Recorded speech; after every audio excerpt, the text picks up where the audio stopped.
Hello student, आपका हमारे YouTube channel पर स्वागत है। दोस्तों, आज हम एनसीईआरटी क्लास 11th की पॉलिटिकल साइंस राजनीति विज्ञान के अगले चैप्टर के बारे में बात करेंगे, जिसका नाम है संविधान एक जीवंत दस्तावेज।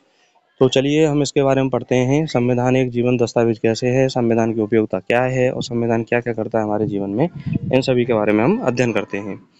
तो शुरुआत करते हैं हम। चैप्टर का नाम है संविधान एक जीवंत दस्तावेज। देखिए, किसी भी अच्छे संविधान में जीवंतता होना अनिवार्य है ताकि उसमें बदलते समय के अनुरूप बदलाव लाया जा सके। देखिए, संविधान वही सबसे ज़्यादा प्रभावशाली होता है जिसमें यह गुण हो कि वह अपने अंदर जो लिखे गए नियम हैं, कानून हैं, उनको सही तरीके से लागू करता हो और सही तरीके से उसको जनता के लिए उपयोग में लाया जाता है और लोकतंत्र व्यवस्था का स्थायीकरण वह करता हो। भारतीय संविधान एक जीवंत दस्तावेज है। लागू होने के समय से यह अपने आप में बदलाव लाता रहा है।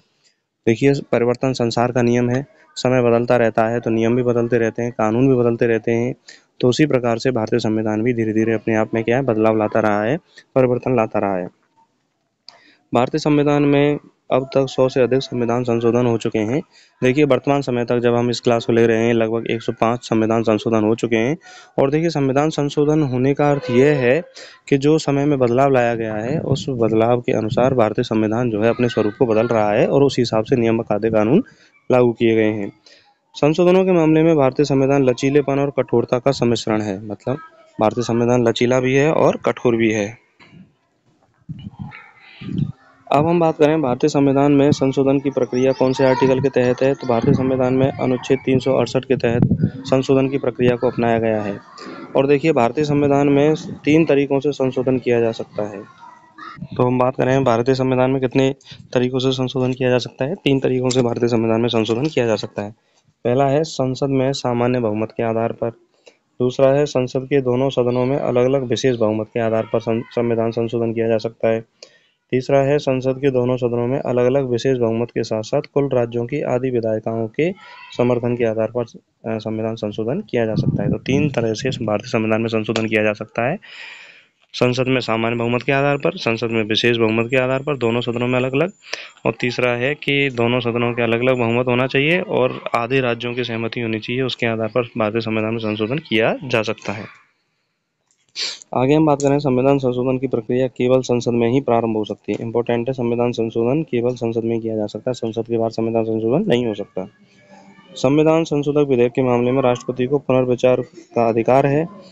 राष्ट्रपति को पुनर्विचार के लिए भेजने का अधिकार नहीं है। तो ये इम्पोर्टेंट है, राष्ट्रपति को संविधान संशोधन विधेयक के मामले में पुनर्विचार करने का, भेजने का अधिकार नहीं है। देखिए, आगे हम बात करें भारतीय संविधान में अब तक किए गए संशोधनों से निम्न भागों में बांटा जा सकता है।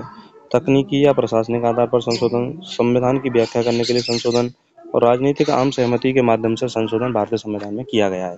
तो 3 भागों में भारतीय संविधान में संशोधन जो हुए हैं अब तक, उनको 3 भागों में बांटा जा सकता है। तकनीकी या प्रशासनिक संविधान संशोधन, संविधान की व्याख्या के लिए संशोधन और राजनीतिक आम सहमति के माध्यम से संशोधन। संविधान की मूल संरचना का सिद्धांत। देखिए, यह सिद्धांत सर्वोच्च न्यायालय ने केशवानंद भारती मामले में 1973 में दिया। क्या दिया? 1973 में केशवानंद भारती मामले में संविधान की जो मूल संरचना का सिद्धांत दिया था, और ये सुप्रीम कोर्ट द्वारा दिया गया है। इसके अनुसार संसद को संविधान में संशोधन करने का अधिकार है, लेकिन वह संविधान की आधारभूत संरचना में मूल संरचना में बदलाव नहीं कर सकती। यानी कि सुप्रीम कोर्ट ने ये कहा, न्यायपालिका ने ये कहा 1973 में केशवानंद भारती जो वाद हुआ था, उसमें ये कहा कि भाई भारतीय संविधान में बदलाव तो किया जा सकता है, लेकिन उसकी मूल आत्मा, मूल जो संरचना है, मूल ढांचा है, उसमें परिवर्तन नहीं किया जा सकता।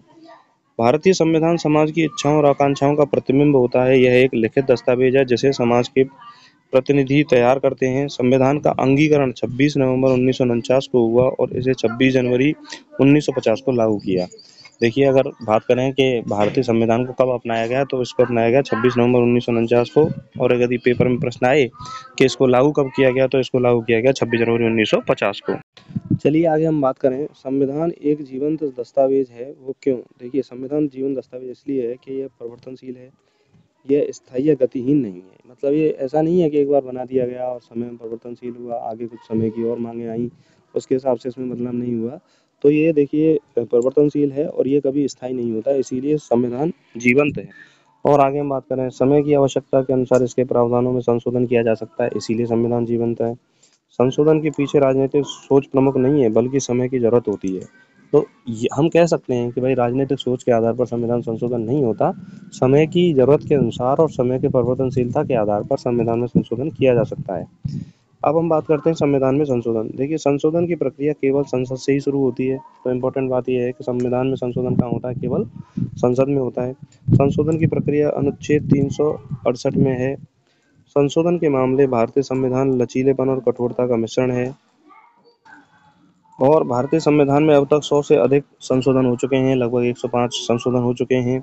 संविधान संशोधन विधेयक के मामले में राष्ट्रपति को पुनर्विचार के लिए भेजने का अधिकार नहीं है। तो ये इम्पोर्टेंट बात है कि राष्ट्रपति को पुनर्विचार में भेजने के लिए अधिकार नहीं है। संविधान में इतने संशोधन क्यों होते हैं? देखिए, संशोधन के तरीके क्या होते हैं। पहला तरीका है संसद में सामान्य बहुमत के आधार पर संशोधन। देखिए, संसद में सामान्य बहुमत के आधार पर कौन-कौन से संशोधन हो सकते हैं? नए राज्यों के निर्माण संबंधी संशोधन, राज्यों की सीमा व नामों में परिवर्तन संशोधन और राज्यों के उच्च सदन यानी विधान परिषद का सृजन या समाप्ति के संबंधित जो संशोधन है, वह सामान्य बहुमत के आधार पर हो सकता है। दूसरा जो तरीका है, संसद के दोनों सदनों में अलग-अलग विशेष बहुमत के आधार पर संशोधन किया जा सकता है। विशेष बहुमत और आधे राज्यों के समर्थन द्वारा संशोधन किया जा सकता है। संशोधन का क्या प्रावधान है? राष्ट्रपति के निर्वाचन का तरीका, केंद्र और राज्य के बीच विधायी शक्तियों का वितरण और संसद में राज्यों का प्रतिनिधित्व, यह संविधान संशोधन के प्रावधान है। चलिए, अब हम बात करते हैं संविधान में इतने संशोधन क्यों किए गए हैं। देखिए, हमारा संविधान द्वितीय महायुद्ध के बाद बना। उस समय की स्थितियों में यह सुचारू रूप से काम कर रहा था, पर जब स्थिति में बदलाव आ गया तो संविधान को सजीव यंत्र के रूप में बनाए रखने के लिए संविधान संशोधन किए गए। इतने लगभग 100 से अधिक संविधान संशोधन हमारे समय में समय की आवश्यकता अनुसार लोकतंत्र को सुचारू रूप से चलाने के लिए किए गए हैं। तो देखिए, हमारे प्रश्न में एक सवाल आता है कि संविधान संशोधन क्यों किए गए हैं? तो लोकतंत्र को सही तरीके से चलाने के लिए संविधान में संशोधन किए गए हैं। संविधान में किए गए संशोधनों का 3 श्रेणियों में विभाजन किया जा सकता है। पहली श्रेणी है प्रशासनिक आधार पर संशोधन, दूसरी संविधान की व्याख्या से संबंधित संशोधन और तीसरी श्रेणी है राजनीतिक आम सहमति से उत्पन्न संशोधन। अब हम बात करते हैं हमारे संविधान में कौन-कौन से ऐसे संशोधन हैं जिन पर विवाद रहा है।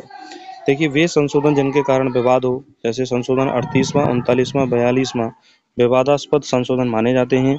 ये आपातकाल में लागू हुए संशोधन इसी श्रेणी में आते हैं। विपक्षी सांसदों को जेलों में थे और सरकार को असीमित अधिकार मिल गए थे। तो ऐसे संशोधन 38वां, 39वां और 42वां संशोधन है जिन पर विवाद उत्पन्न हुआ था, तो उनको विवादात्मक संशोधन कहा जाता है। संविधान की मूल संरचना का सिद्धांत, यह सिद्धांत सर्वोच्च न्यायालय ने केशवानंद भारती मामले में 1973 में दिया था और इस निर्णय ने संविधान के विकास में निम्नलिखित सहयोग किया। देखिए, संविधान में संशोधन करने की शक्तियों को सीमा निर्धारित की गई कि किस आधार पर संशोधन किया जा सकता है। यह संविधान के विभिन्न भागों में संशोधन की अनुमति देता है, पर सीमाओं के अंदर देता है। और इसी विवाद में कहा गया था कि संविधान की मूल संरचना का उल्लंघन करने वाले किसी भी संशोधन के बारे में न्यायपालिका का फैसला अंतिम होगा। यानी कि संविधान में संशोधन किया जा सकता है, लेकिन उसकी मूल संरचना या मूल ढांचे में कोई भी बदलाव नहीं किया जा सकता। चलिए, अब हम बात करते हैं संविधान एक जीवंत दस्तावेज क्यों है। देखिए, इसके बारे में हम पहले भी चर्चा कर चुके हैं। संविधान एक गतिशील दस्तावेज है। भारतीय संविधान का अस्तित्व 67 वर्षों से है। इस बीच यह अनेक तनावों से गुजरा। भारत में उतने परिवर्तनों के बाद भी यह संविधान अपनी गतिशीलता और बदलती हुई परिस्थितियों के अनुसार सामंजस्य के साथ कार्य कर रहा है। परिस्थितियों के अनुकूल परिवर्तनशील रहकर नई चुनौतियों का सफलतापूर्वक मुकाबला करते हुए भारत का संविधान खरा उतरा है और यही उसकी जीवंतता या जीवितता का प्रमाण है, क्योंकि समय के अनुसार बदलाव भी हुए हैं।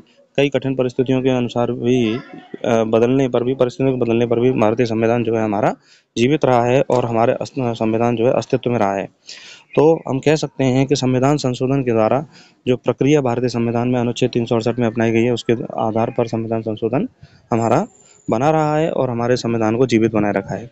तो इसी के साथ दोस्तों, हमने संविधान एक जीवन दस्तावेज वाला जो चैप्टर है वो बहुत कम समय में पढ़ा और पॉलिटी का जो भी स्टूडेंट तैयारी कर रहे हैं, चाहे वो किसी भी एग्ज़ाम के लिए, ये क्लासरूम सबके लिए इम्पोर्टेंट है। और जो भी स्टूडेंट पहली बार इस चैनल को देख रहे हैं, तो वह अभी इस चैनल को सब्सक्राइब करें और पॉलिटी की जो अन्य क्लास हैं उनका अध्ययन करें। निश्चित रूप से आपकी आगामी परीक्षा के लिए लाभदायक होगा। और इसी के साथ अपनी तैयारी को स्ट्रॉन्ग बनाए रखिए और अन्य क्लासेस को देखते रहिए। रोबाप एजुकेशन से जुड़े रहिए और रोबाप एजुकेशन के टेलीग्राम चैनल को भी सब्सक्राइब कीजिए, वहाँ पर आपको PDF नोट्स प्राप्त होंगी। नमस्कार, धन्यवाद।